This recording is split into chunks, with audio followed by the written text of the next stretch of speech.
Donc la réponse de l'Église catholique, hein, c'est de dire qu'il faut regarder une vie, hein, dans son intégralité. Hein. Voilà, on commence comme ça. Hein. On est l'égoïsme, hein, fait partie du moteur de ce qu'on fait, surtout lorsqu'on est très jeune, hein, lorsqu'on est jeune. Et au fur et à mesure, Dieu, eh bien, au fur et à mesure, il nous donne sa grâce. Hein. Il nous envoie, hein, pour ainsi dire, où il laisse nous tomber dessus, hein, des épreuves qui peuvent être de très grandes épreuves. Hein. C'est assez arrivé à beaucoup de ça.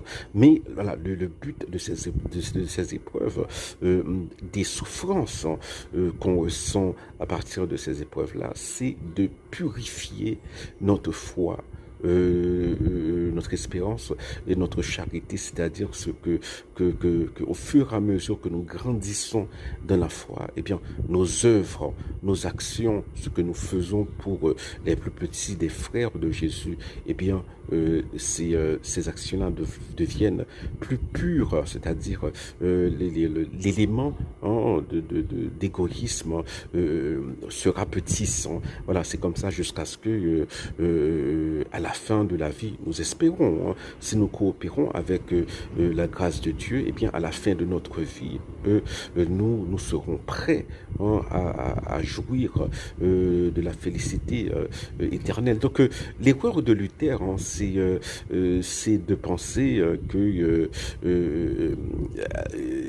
c'est on peut dire que c'est une désespérance, hein, hein, c'est-à-dire que c'est pas, on va pas dire désespoir, c'est pas désespéré Luther, hein, mais c'est une désespérance dans le sens de contraire de l'espérance, parce que l'espérance c'est la vertu théologale qui nous dit qui